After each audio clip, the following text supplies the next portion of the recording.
할렐루야. 온 이스라엘 교회 샤bat 예배에 참석하신 여러분들을 주님의 이름으로 환영합니다. 오늘은 토라 포션 5784 21번째네요. 제목이 키티샤 그래요. 키티샤 해서 히브리어는 오른쪽에서 왼쪽으로 이렇게 있는데요. 이 의미가 들어 올릴 때에 이런 의미가 있습니다. 출애굽기 30장 12절 내가 이스라엘 자손의 수요를 조사할 때에 여기서 쓰인 단어가 키티샤거든요. 조사받은 각 사람은 그들을 계수할 때에 자기의 생명의 속전을 여호와께 드릴지니 이는 그들을 계수할 때에 그들 중에 질병이 없게 하려 함이라. 너희의 생명을 대속하기 위하여 여호와께 드릴 때 부자라고 반세기를 더 내지 말고 가난한 자라고 덜 내지 말지며 너는 이스라엘 자손에게서 속전을 취하여 회막 봉사에 쓰라. 이것이 여호와 앞에서 이스라엘 자손이 기념이 되어서 너희의 생명을 대속하리라 이렇게 말씀하셨네요. 그래서 이스라엘의 1세겔 당시에 한 세겔의 값어치가 건강한 남자의 그 4일치 임금에 해당된다 이렇게 얘기를 하더라고요. 그래서 모세 시대 때에 이스라엘 백성들에게 생명값으로 하나님께서 요구한 것이 바로 1인당 2분의 1세겔이네요. 그러니까 이틀치 노동자의 그러한 그 품값이다 이렇게 생각할 수가 있네요. 많은 돈은 아니지만 또 그렇다고 또 작은 돈도 아니죠. 자, 근데 이 메시지가 이제 세월이 흘러서 시편에 49장 6절 자기의 재물을 의지하고 부유함을 자랑하는 자는 아무도 자기의 형제를 구원하지 못하며 그를 위한 속전을 하나님께 바치지도 못할 것은 그들의 생명을 속량하는 값이 너무 엄청나서 영원히 마련하지 못할 것이니라. 그래요. 여기서 생명의 속전값을 노동자 이틀치를 계산하시면서 받으셨는데 영적으로 이 사실을 깨달은 시편 기자는 그 값이 너무 엄청나서 하나님께서 이렇게 노동자 이틀치의 반세계를 요구하셨다 이렇게 얘기를 합니다. 그렇다고 너무 아무 것도 안 받으면은 너무 이렇게 가볍게 여길까봐 이틀치 노동자의 월급을 이렇게 주셨는데, 자, 그 이후로 1500년이 흘러서 우리 주님이 오셨을 때쯤에 이 상황이 한번 살펴볼까요? 이 그림은 베드로가 갈릴리 바다에서 갈릴리 호수에서 낚시로 이런 고기를 낚을 때 얘기인데요. 이 내용을 한번 볼까요? 마태복음 17장 24절 가버나움에 이르니 반세계를 받는 자들이 1500년 동안 지속됐다는 얘기죠. 베드로에게 나와 이르되 너희 선생은 반세계를 내지 아니하느냐 이르되 내신다 하고 집에 들어가니 예수께서 먼저 이르시되 시몬아 내 생각은 어떠하냐 세상 임금들이 누구에게 관세와 국세를 받느냐 자기 아들에게냐 타인에게냐 베드로가 이르되 타인에게니이다. 예수께서 이르시되 그렇다면 아들들은 세를 면하리라. 그러나 우리가 그들이 실족하지 않게 하기 위하여 내가 바다에 가서 낚시를 던져 먼저 오르는 고기를 가져 입을 열면 돈 한 세겔을 얻을 것이니 가져다가 나와 너를 위하여 주라 하시라. 그러면서 모세를 통해 주어진 이 반세겔의 이 법칙이 예수 그리스도 당시에도 유효했다는 걸 우리가 알 수가 있네요. 그래서 베드로에게 참 이게 놀라운 일이죠. 갈릴리 호수 그 넓은 데 가서 낚시를 들이우면 첫 번째 열리는 그 고기 입에 한 세겔이 있을 테이니 그걸 갖다 내면은 이게 2분의 1 플러스 2분의 1이니까 한 세겔이다 이렇게 말씀을 하시는 거예요. 자, 그러면서 이 생명 속정값이 모세 때로부터 시작해서 예수 그리스도까지 아주 균일한 그런 똑같은 값어치로 지속됐다는 것을 우리가 알 수 있죠. 자, 그런데 예수 그리스도를 십자가 사건 이후에 영접한 바울 사도가 이 대목을 영적으로 재해석을 합니다. 에베소서 1장 3절 찬송하리로다 하나님 곧 우리 주 예수 그리스도의 아버지께서 그리스도 안에서 하늘에 속한 모든 신령한 복을 우리에게 주시되 곧 창세전에 그리스도 안에서 우리를 택하사 우리로 사랑 안에서 그 앞에 거룩하고 흠이 없게 하시려고 그 기쁘신 뜻대로 우리를 예정하사 예수 그리스도로 말미암아 자기의 아들들이 되게 하셨으니 이는 그가 사랑하시는 자 안에서 우리에게 거저 주시는 바 거저 주신다. 너무 엄청난 이 값 도저히 생명값을 만들 수가 없는 우리이기 때문에 그냥 거저로 주셨다는 얘기입니다.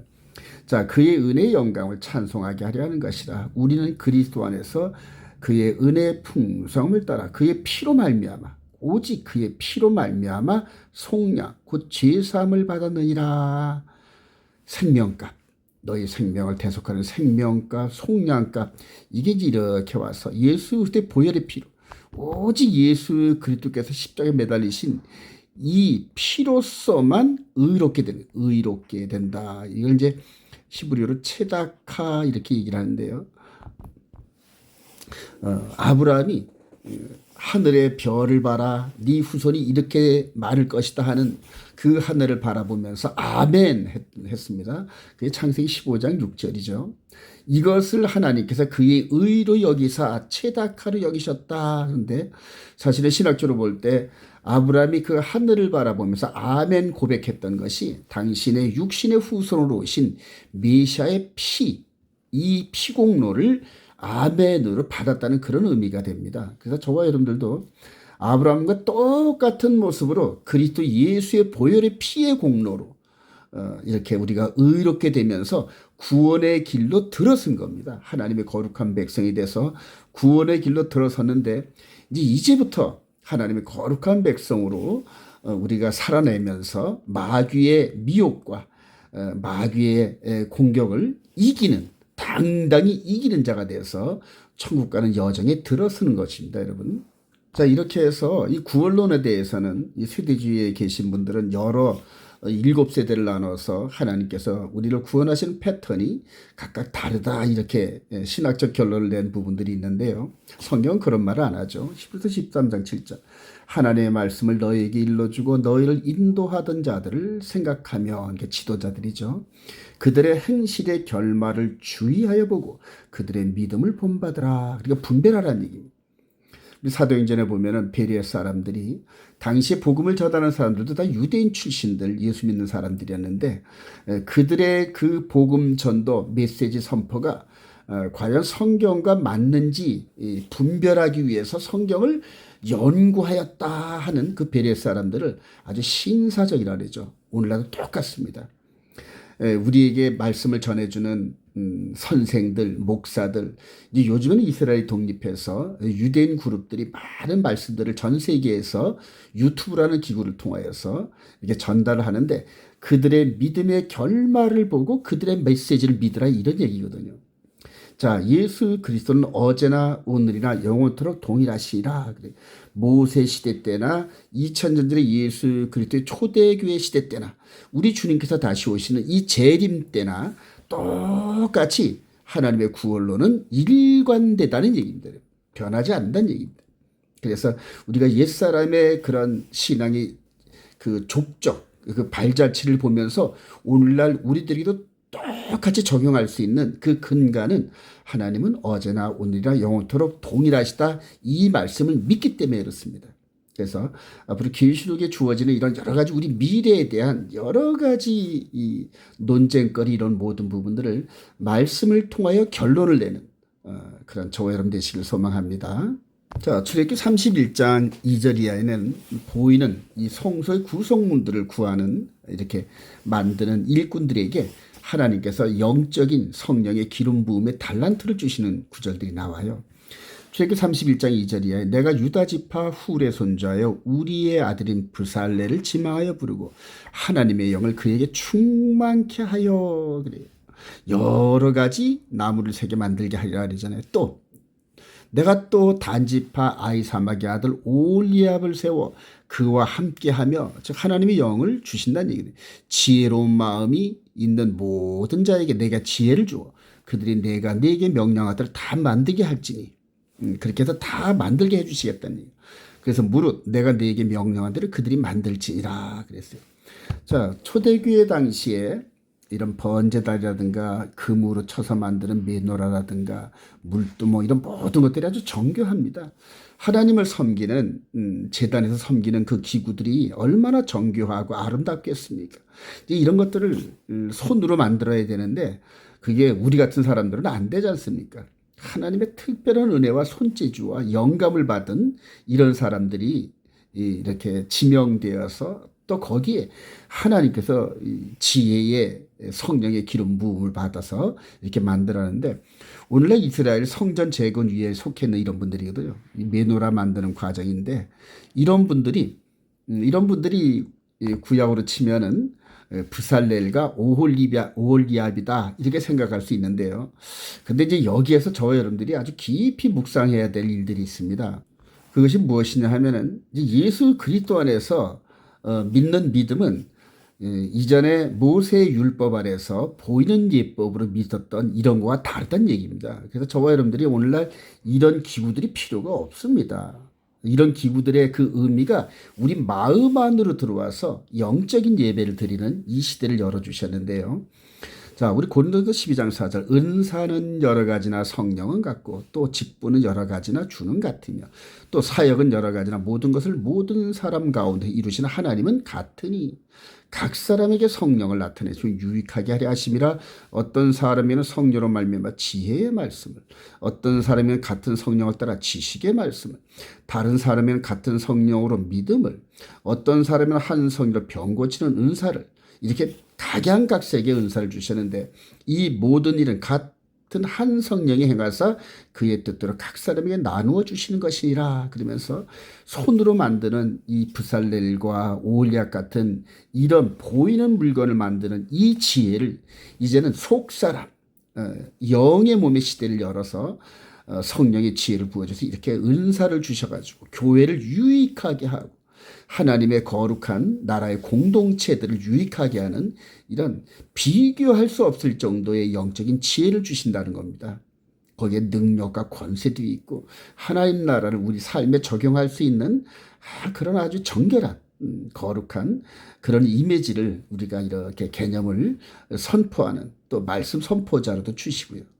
저와 여러분들은 이스라엘 백성들과 비교할 수 있는 은사를 받으신 줄 믿으시기 바랍니다. 다음 구절로 지금 안식일에 대해서 아주 성경이 많은 강조점을 이렇게 남겨주시는데요. 이스라엘 백성들에게 출애굽기 31장 13절 너희는 이스라엘 자손에게 말하기를 너희는 나의 안식일을 유대인의 안식일이 아닙니다. 하나님의 안식일 안식일을 지키라. 이는 나와 너희 사이에 너희 대대의 표징이니. 그래요.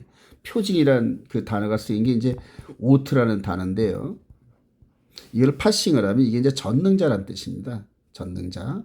그 다음에 이게 십자가거든요. 이게 타브가 십자가. 요 바브는 못이라는 의미가 있습니다. 또 한편에서 또 알렙과 타브, 즉 A와 Z라는 의미가 있거든요. 처음과 끝. 그러니까 처음과 끝을 못으로 고정을 해가지고 이것이 완전히 드러나는 아주 고정된 표징, 사인 이렇게 상징할 수 있죠. 그래서 안식일은 하나님께서 언약 백성들에게 주는 표징이다 이렇게 선언을 하셔요. 나는 너희를 거룩하게 하는 여호와인 줄 너희가 알게 함이라. 너희는 안식일을 지킬지니 이는 너희에게 거룩한 날이 됨이라. 첫째 날부터 일곱째 날까지 다 날짜가 있는데 왜 마지막 일곱째 날을 하나님께서 여섯째 6일 동안의 이거보다 더욱더 특별한 거룩한 날로 만들었을까요?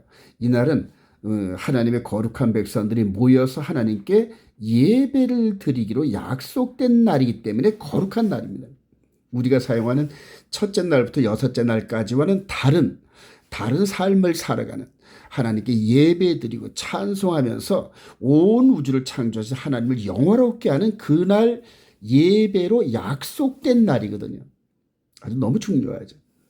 자, 그날을 더럽히는 자는 그날을 더럽히는 모두 죽일지며. 이거 어떤 때 보면 너무 두렵습니다. 그날에 일하는 자는 모두 그 백성 중에서 그 생명이 끊어지리라. 하나님 말씀입니다, 여러분. 엿새 동안은 일할 것이나 일곱째 날은 큰 안식일이니 여호와께 거룩한 것이라. 안식일에 일하는 자는 누구든지 반드시 죽일지나. 2번, 3번 강조하십니다.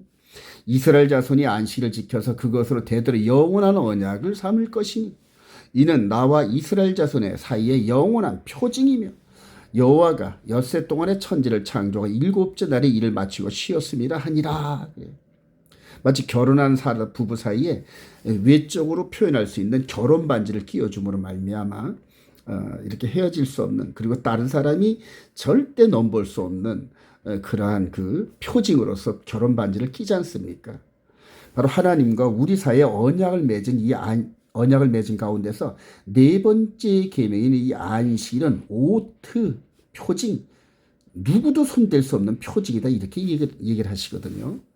자, 이후로 언약을 맺은 이후로 이스라엘 백성들이 시내산에서 약 한 1년 정도 머무는 그 기간 동안에 이런 일이 있었어요. 민수기 15장 30일 이스라엘 자손이 광야에 거류할 때에 안식일에 어떤 사람이 나무하는 것을 발견한지라 그 나무하는 자를 발견한 자들이 두세 사람이 같은 말을 해서 고발을 하면은 그것을 진리라고 받아들이거든요. 발견한 자들이 그를 모세와 아론과 온 회중 앞으로 끌어왔으나 어떻게 처치할지는 지시하심을 받지 못한 거로 가두었더니 여호와께서 모세에게 이르시되 그 사람을 반드시 죽일지니 온 회중이 진영 밖으로 돌로 그를 칠지니라.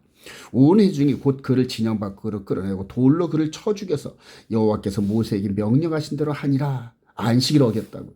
안식일을 나가서 나무가 없어서 나무 해왔다고 두세 사람이 발견하고 그를 모세와 회중들 앞에 끌어놨는데 하나님께서 사정없이 그를 돌로 쳐 죽이랍니다. 여러분.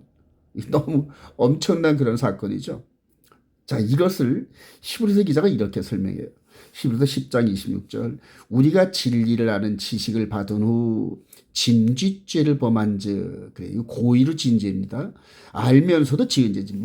하나님께서 명령하신 걸 알면서도 지은 죄를 진쥐죄를 범한즉 다시 속지 않은 제사가 없고 오직 무서운 마음으로 심판을 기다리는 것과 대적하는 자를 태울 맹렬한 불만이 있으리라. 모세의 법을 즉 모세를 통하여 주어진 법을 폐한 자도 두세의 증인으로 말미암아 불쌍히 여김을 받지 못하고 죽었거든. 바로 이 사건을 얘기하는 거거든요. 11세 기자가 이 사건을 우리들의 교훈 삼아서 끌어와서 설명을 하는데 하물며 하나님의 아들을 짓밟고 자기를 거룩하게 한 언약의 피를 부정한 것으로 여기고 은혜의 성령을 욕되게 하는 자가 당연히 받을 형벌은 얼마나 더 무겁겠느냐 너희는 생각하라 그러면서 좀 두렵고 떨리는 그런 메시지를 우리에게 주시죠. 여러분 이 구약에서 시내산에서 십계명을 주시면서 안식일에 대한 엄중한 선언을 하셨던 그 하나님이 여호와 하나님이십니다. 요헤 바베. 근데 이 하나님의 말씀으로 오신 분이 예슈아입니다. 예슈아. 저와 여러분들이 말하는 예수님이거든요. 그러니까 같은 분이란 말입니다. 그리고 이 땅에 오셔서 우리 주님께서 바리새인들이 안식일에 대한 이런 것들을 막 질문하고 했을 때 인자는 안식일의 주인이다. 그러면서 구약과 신약 속에 이 안식일에 대한 규례가 변하지 않았음을 굳게 선언하시는 겁니다. 여러분. 요즘에 제가 이제 13년 동안 안식일을 지켜오면서 여기까지 왔는데요.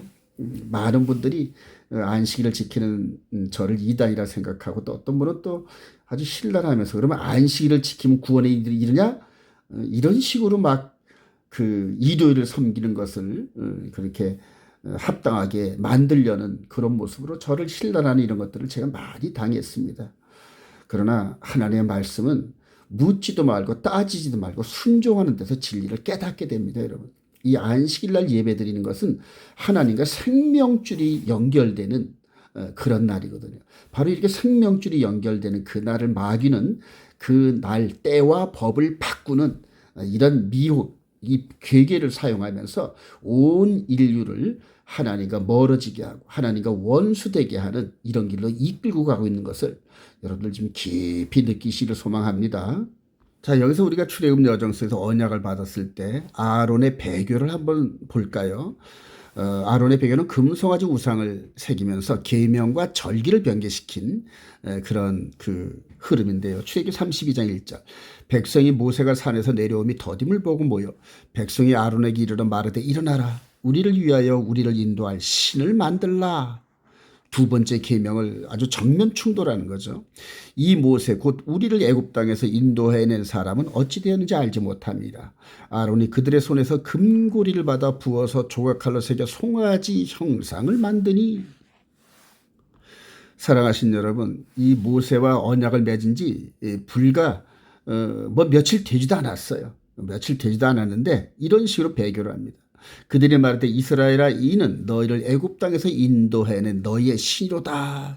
만든 송아지를 가지고 아론이 보고 그 앞에 제단을 쌓고 이에 아론이 공포에 이르되 내일은 여호와의 절이니라. 이 오순절과 이 말씀을 받은 오순절과 이 나팔절 사이는 한 4개월 정도의 텀이 있습니다. 모세가 올라간 지 한 1개월밖에 안 됐기 때문에 아직 여호와께서 이렇게 명령하신 나팔절 절기는 한 3개월 정도가 남아있을 때거든요. 남아있을 때인데 내일은 여호와의 절이라 선언했던 아론의 의미는 뭘까요? 바로 애굽에서 지켰던, 애굽에서 태양신을 섬겼던 그 날을 말하는 겁니다, 여러분.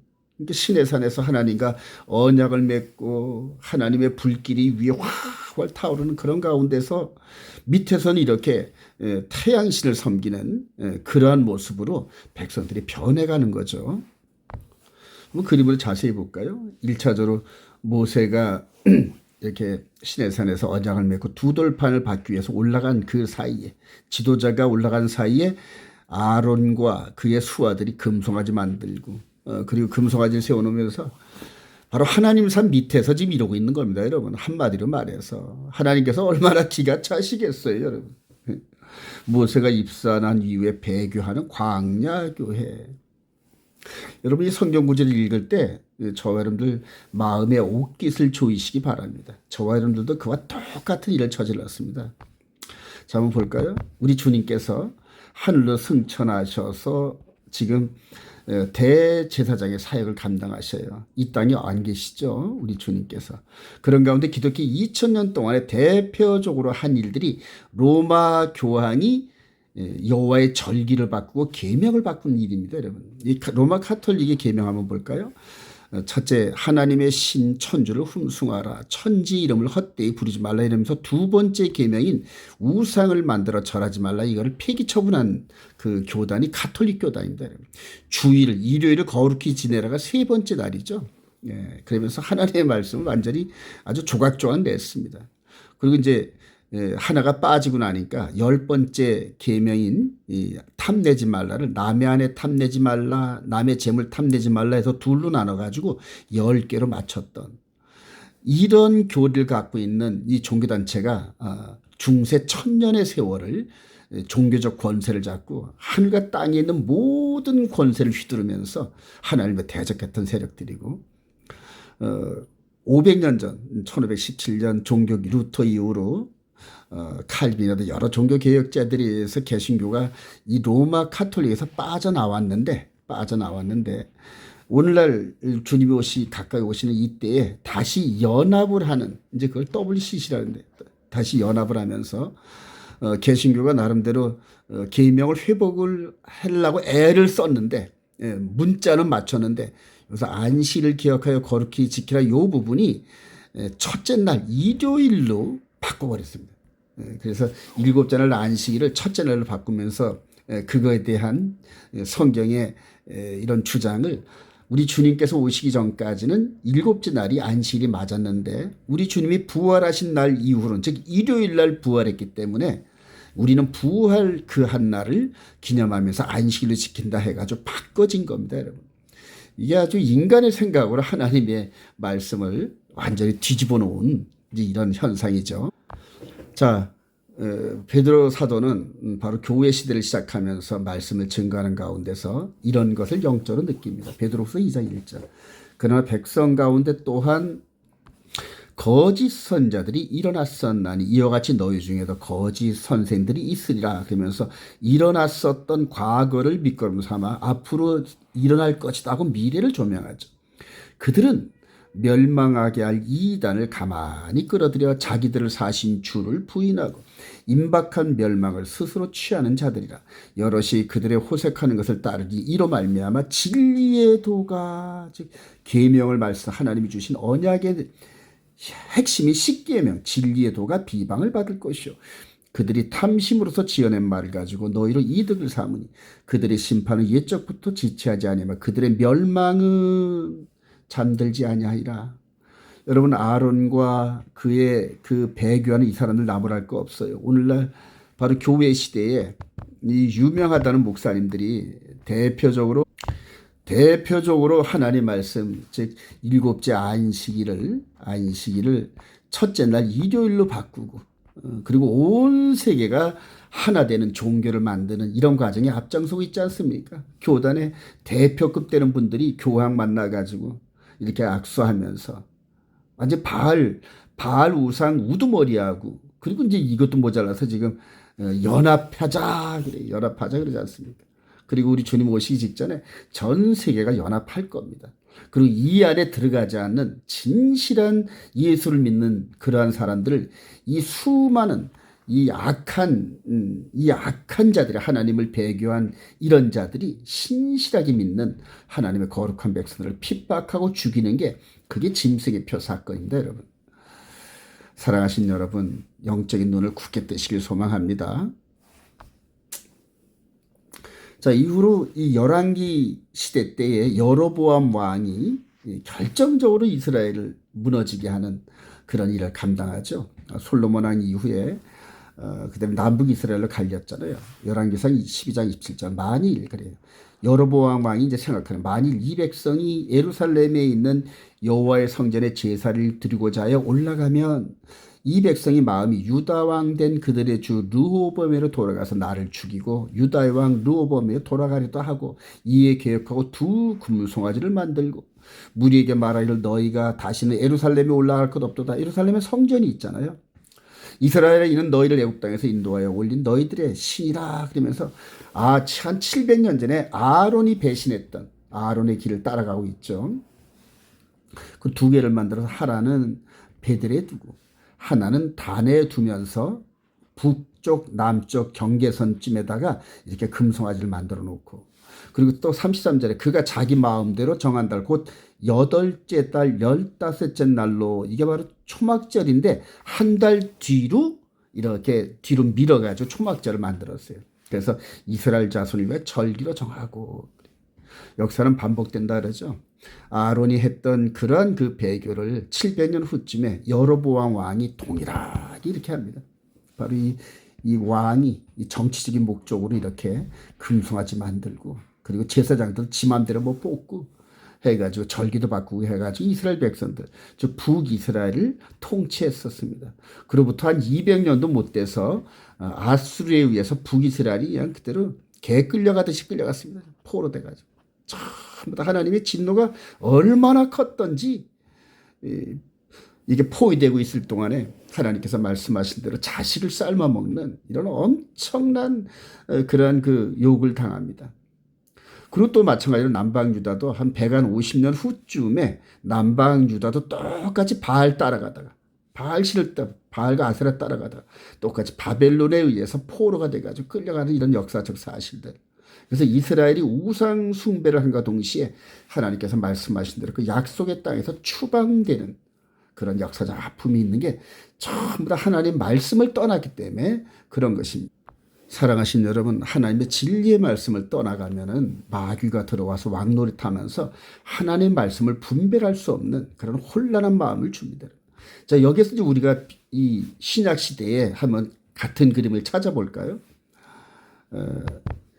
AD 325년쯤에 니케아 종교회의를 콘스탄틴 대제가 로마 제국에 있는 모든 교회들의 수장들을 불러서 이렇게 종교회의를 열면서, 이때 안식일을 일요일로, 6월절을 전부 일요일로 일요일로 맞추는 이런 배교, 이게 때와 법을 바꾸는 그런 일들을 하면서 중세 시대를 이끌어 왔습니다. 이제 로마 카톨릭이 권세를 잡고, 그리고 500년 전에 종교개혁으로 빠져나온 이 개신교를 다시 흡입해가지고 이런 상황으로 만듭니다. 지금 WCC 종교통합해가지고 마지막 때 다시 하나 되자. 우리가 하나 돼서 이 땅에서 지상천국을 이루자. 이런 식으로 똑같이. 이게 누구 닮았습니까? 여로보암 왕 닮았고, 그리고 그 결과 약속의 땅에서 추방당하는 모습. 그거 똑같지 않습니까, 여러분? 그리고 이런 영적인 배교의 결말은 뭡니까? 바로 지옥불입니다. 지옥불. 이제 영의 몸에 완전한 추방. 사람이 살다가 죽는 것은 정한 것이요 그 다음에는 심판이 있으리니. 즉 영의 몸이 심판을 받는 자리가 바로 이 자리입니다. 여러분. 그래서 이스라엘 백성들의 남북 이스라엘의 추방은 바로 저와 여러분들이 마지막 때 하나님 앞에 심판서도 백보자 심판 때 추방령이 내려져 가지고 불지옥으로 떨어지는 그런 모습을 미리 보여주시면서 경고하신 겁니다. 계시록 6장 7절 천년이 참에 사단이 그에게서 노예 나와서 땅의 사방 백성 곧 곡과 마곡을 미혹하고 모아 싸움을 붙이니 그 수가 바다의 모래 같으리라. 그들이 지면에 널리 퍼져 성도들의 진과 사랑하시는 성을 두르며 하늘에서 불이 내려와 그들을 태워버리고 또 그들을 미혹하는 마귀가 불과 유황못에 던져지니 거기는 그 짐승과 거짓 선자도 있어 세세토록 밤낮 괴로움을 받으리라. 사랑하신 여러분, 지금 곡과 마곡의 전쟁이 무르익어 가고 있다는 사실을 여러분 유념하시기 바랍니다. 제가 하여튼 이 썬데이를 섬기는 이분들의 이 설교 메시지를 들어보면 점점 더 세상 것으로 추구하는 이런 땅의 것을 추구하는 이런 메시지로 흘러가고 저들은 그렇게밖에 안 보입니다. 그러니까 저는 이분들이 너무너무 불쌍해요, 여러분. 너무너무, 왜냐면 이런 결말이 보이니까 말씀의 안경을 통해 비춰보니까 보인다는 얘기거든요.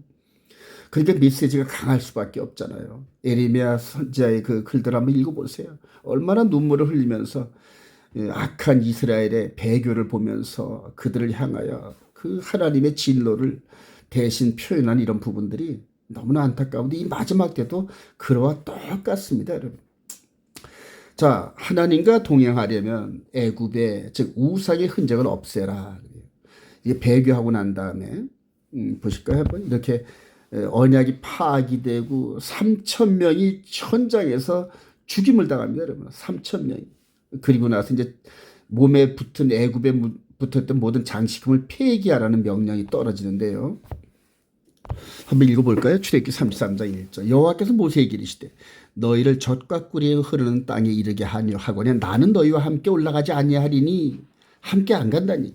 너희는 목이 곧은 백성이지 내가 길에서 너희를 진멸할까 염려함이라 하시니 백성이 이 준엄한 말씀을 듣고 슬퍼해 한 사람도 자기의 몸을 단장하지 아니하니 여호와께서 모세에게 이르시되 이스라엘 자손을 이르라 너희는 목이 곧은 백성인즉 내가 한순간이라도 너희 가운데 이르면 너희를 진멸하라. 너희는 장신구를 떼어내라. 그래.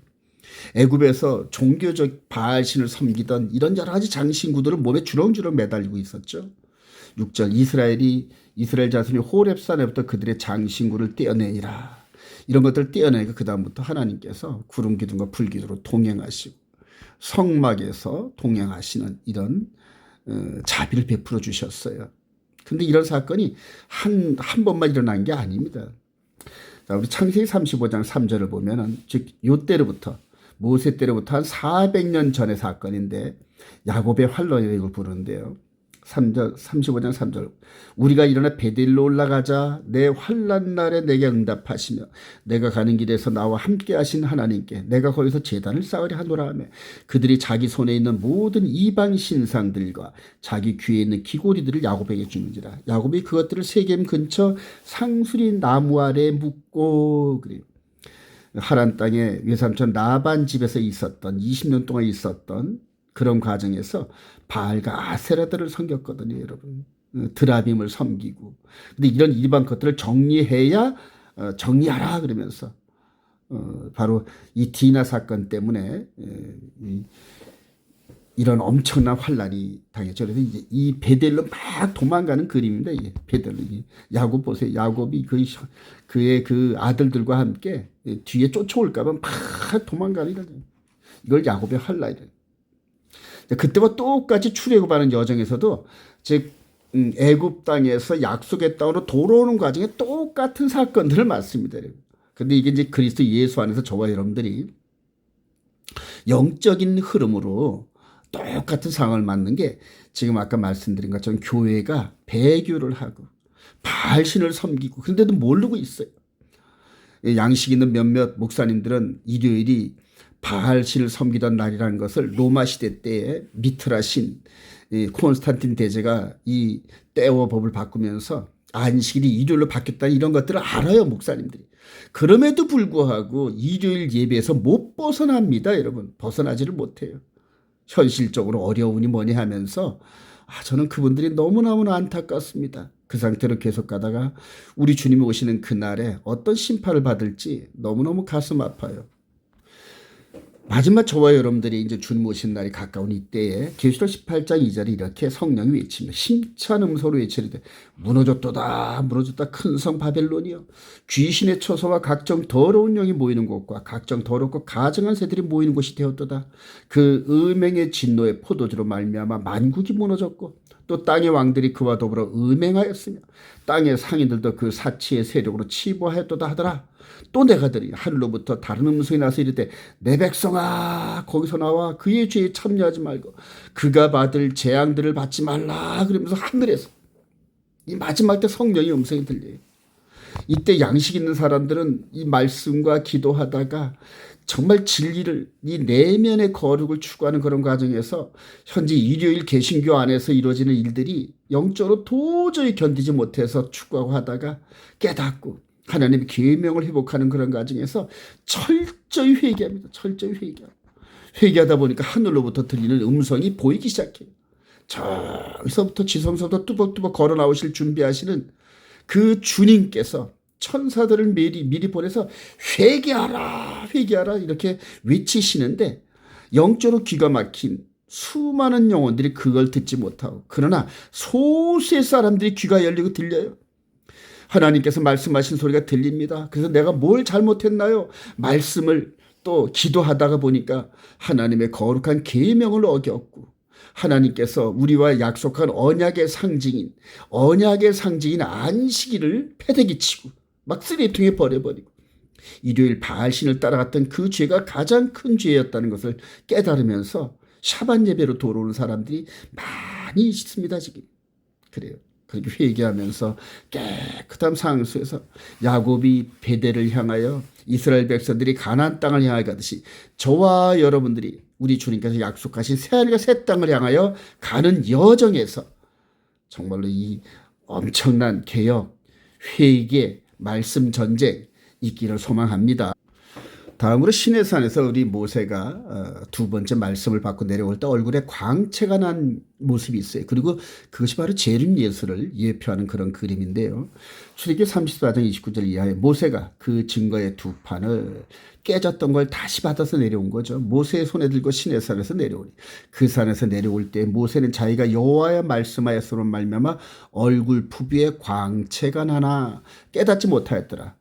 이스라엘과 아론과 온 이스라엘 자손이 모세를 볼 때 모세 얼굴 피부에 광채가 남을 보고 이 사람 얼굴에서 번쩍번쩍 빛이 나는 그에게 가까이 하기를 두려워하더니 모세가 그들에게 말하기를 마치고 수건으로 자기 얼굴을 가렸더라. 수건으로. 바로 첫 번째 언약이 파기돼서 또 올라서 40일 금식하고 하나님의 용서를 빌고 다시 이렇게 말씀이 언약서가 기록된 안식일이 포함된 십계명의 말씀을 받아가지고 내려오는데 모세의 얼굴에서 이렇게 빛이 번쩍번쩍 나는 거예요. 그러니까 이 사람들이 이 모세의 얼굴을 감당하지 못하고 숙이는 거예요. 이게 재림 때 우리 주님 강림하실 때 산아 나를 가려라 바위야 나를 가려라 이런 장면이 계시록에 나오는데 그거의 예표적인 사건 아닙니까 여러분? 그래요. 우리 주님께서 이렇게 오실 때의 그 상황 우리 고린도서 3장 6절 바울 사도가 그가 또한 우리를 새 언약의 일꾼 되기에 새 언약이래요. 새 언약의 일꾼 되기 만족하게 하셨으니 새 언약 옛 언약 그렇죠. 율법종으로 하지 아니하고 오직 영으로 함이니 율법종으로는 죽이는 것이요 영을 살리는 것이니라. 우리는 모세가 이스라엘 자손들에게 장차 없어질 것에 결국을 주목하지 못하게 하려고 수건을 그 얼굴에 쓴 것 같지 않냐. 장차 없어질 것 그래. 두 돌판의 계명이 이렇게 우리 주님을 통하여 우리 마음판에 기록됐고 이 계명을 어길 때 드리는 동물 제사의 이런 여러 가지 예법이 예수 그리스도 안에서 생명의 성령으로 바뀌는 그래서 완전한 것이 오면 없어질 것을 주목하지 못하게 하려고 얼굴을 수건을 이렇게 가렸다 이렇게 얘기를 하죠. 근데 14절 그러나 그들의 마음이 완고하여 오늘까지도 구약을 읽을 때 그 수건이 벗겨지지 않냐고 했으니 그 수건은 그리스도 안에서 없어질 것이다 그래요. 우리 영적 눈을 가렸다는 얘기거든요.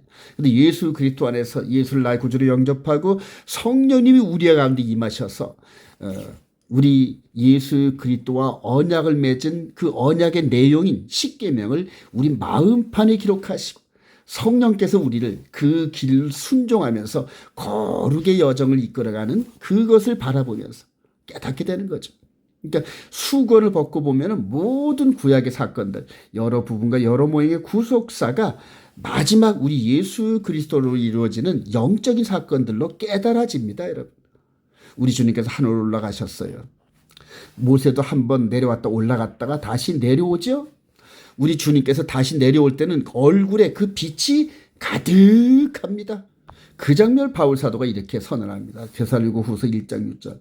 너희로 환난을 받게 하는 자들에게는 환난을 갚으시고 환난을 받는 너희에게는 우리와 함께 안식으로 갚으시는 것이 하나님의 공이시니 주 예수께서 자기의 능력의 천사들과 함께 하늘로부터 불꽃 가운데 나타나실 때에 불꽃 가운데 내려오실 때 죄인들은 이 얼굴을 보지 못하는 거예요. 그 빛의 그 파워가 어마어마해요. 이 모세의 파워도 못 봤는데 하물며 예수 그리스도의 그 파워 불빛을 못 본다는 얘기죠. 불꽃 가운데 나타날 때 하나님을 모르는 자들과 예수를 모르는 자들이죠. 우리 주 예수의 복음에 복종하지 않은 자들에게 형벌을 내리시니 예수를 알면서 예수님께서 우리들에게 약속하신 그 언약의 내용대로 살아가지 않았던 사람들을 형벌을 내리신대. 예수 믿는 사람도 잘못 믿으면 형벌 받는다니. 이런 자들은 주의 얼굴과 그의 힘의 영광을 떠나 영원한 멸망의 형벌을 받으리로다 그래요. 여러분들 칼빈주의 예종론에 심취되어 있는 분들 이런 구절을 읽으면 마음의 옷깃을 조미시기 바랍니다. 한 번 구원은 영원한 구원이 아니에요, 여러분. 구원에 이르기까지 우리가 그리스도의 장성한 분량으로 말씀 순종하면서 성숙해지고 예수 그리스도의 신부로서 흠이나 티가 없는 주름 잡힌 것이 없는 퍼펙트 신부를 원하시는 게 바로 하나님의 말씀입니다. 그리고 그렇게 할 수 있는 길을 열어주셨다는 얘기입니다. 근데 우리가 세속에 물들어서 세상이 좋아서 하나님의 말씀을 전념하지 않을 때 쭉쟁이 열매를 맺는 그 결과 너무너무 참 두렵습니다.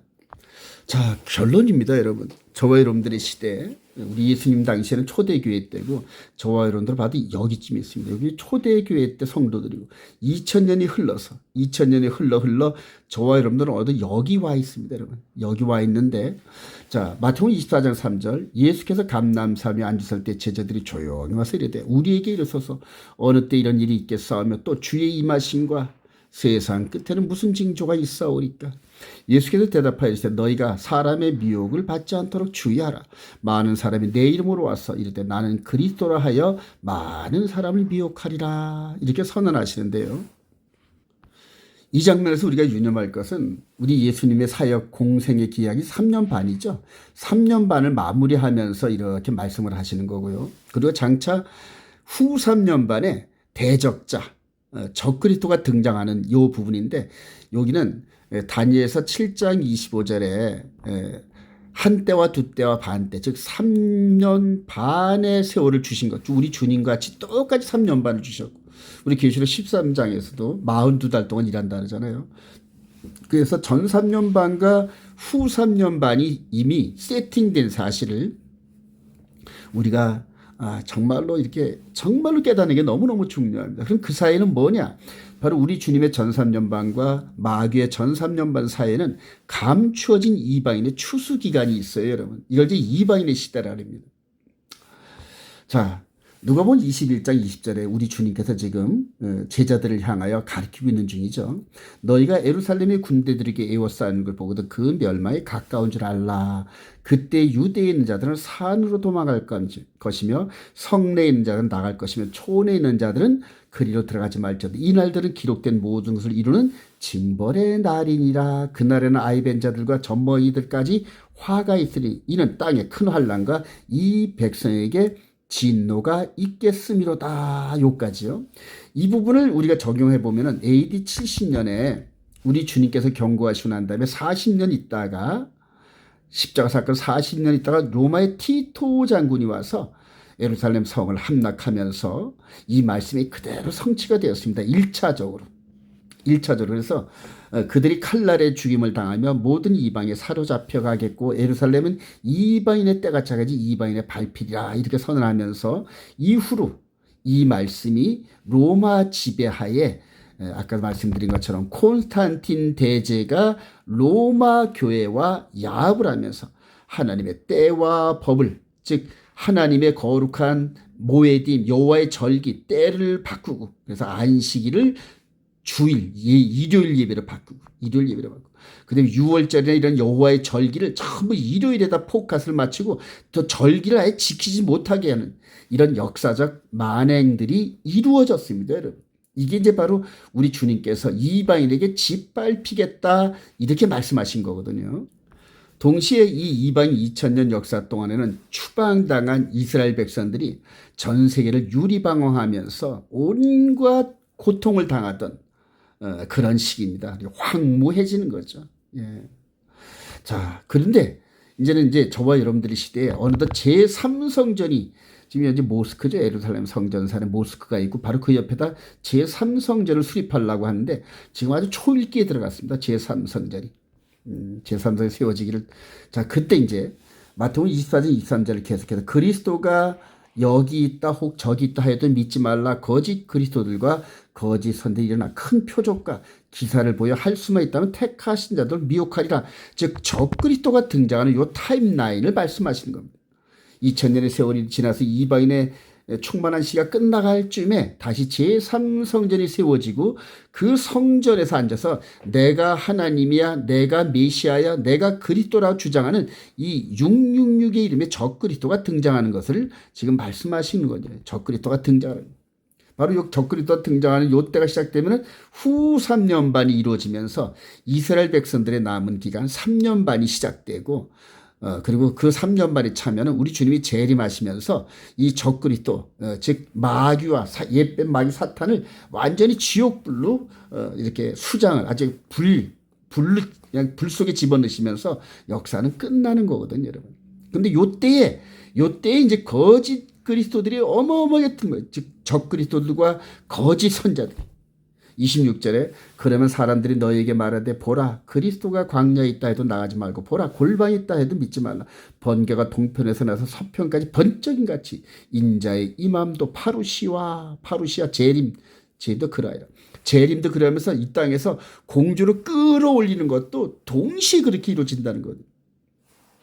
사랑하신 여러분, 지금 제가 아까 저와 여러분들이 지금 현재 2024년도가 요쯤이라 말씀드렸죠. 즉 제3성전이 세워지고 적그리스도가 등장하는 요때, 이때 지금 신학, 가장 위험한 신학이 뭐냐 하면은 천년왕국이 예루살렘 성전산에 세워서 재림하신 주님이 1000년 동안 통치한다는 천년왕국이 지상에 세워진다는 세대주의 관점, 역사적 전천년 관점, 그 다음에 전천년 관점, 이런 부분들이 가장 위험합니다, 여러분. 그래요. 다른 부분에서 제가 계속 많은 강조를 했기 때문에 여기서는 더 이상 안 하겠는데요. 너무너무 지금 미혹되고 또 수많은 사람들이 세대주의 관점의 종말론으로 전부 끌려 들어갑니다, 여러분. 그래서 여러분들 계시록을 이렇게 해석을 할 때 7년 환란이니 7년 평화조약이니 이런 식의 관점으로 역사를 보는 분들의 그 가르침을 조심하시기 바랍니다. 우리 주님이 3년 반 사용했듯이 마지막 때 적그리스도도 딱 3년 반 허락하셨습니다, 하나님께서. 그래서 이런 것을 함께 묶어서 7년이다 이렇게 이해하고 7년 환란, 전 3년 반에는 뭐 두 주인이 활동하고 이런 정말로 카오스, 미혹된 흑암에 자기도 눈이 장님이 돼서 보지 못하는 이런 사람들의 가르침 따라가면서 정말 장님 따라가지 마시기를 소망합니다. 그래서 성경대로 보시고 다니엘의 70일을 깊이 연구하시면서 이 성경을 통하여 역사를 보는 눈이 열리시를 소망합니다, 여러분. 베드로 사도가 이렇게 경고합니다. 베드로전서 5장 8절에 근신하라, 깨어라. 너희 대적 마귀가 우는 사자같이 두루 차니며 삼킬 자를 찾나니 너희는 믿음을 굳건하게 하고 그를 대적하라. 대적하는데 보여야 대적을 하죠. 근데 말씀으로 보면 보인다니. 말씀으로 때와 법을 바꾸는 그러한 종교 세력이 있으면 전부 다 마귀의 하수인들입니다, 여러분. 이는 세상에 있는 너희 형제들 동일한 고난을 당하는 줄 알미라. 모든 은혜 하나님 곧 그리스도 안에서 너희를 부르사 자기의 영원한 영광에 들어가게 하신 이가 잠깐 고난을 당한 너희를 친히 온전하게 하시며 굳건하게 하시며 강하게 하시며 터를 견고하게 하시리라.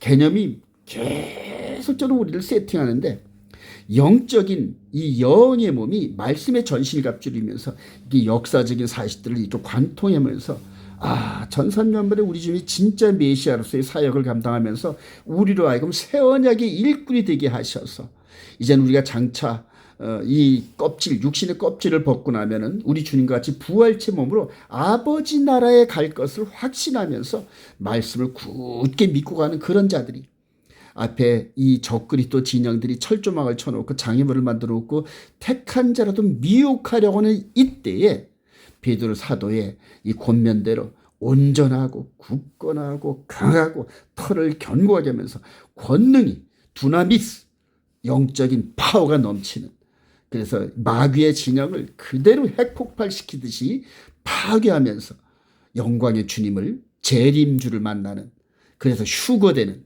축복이 있으시기를 주님의 이름으로 축원드립니다.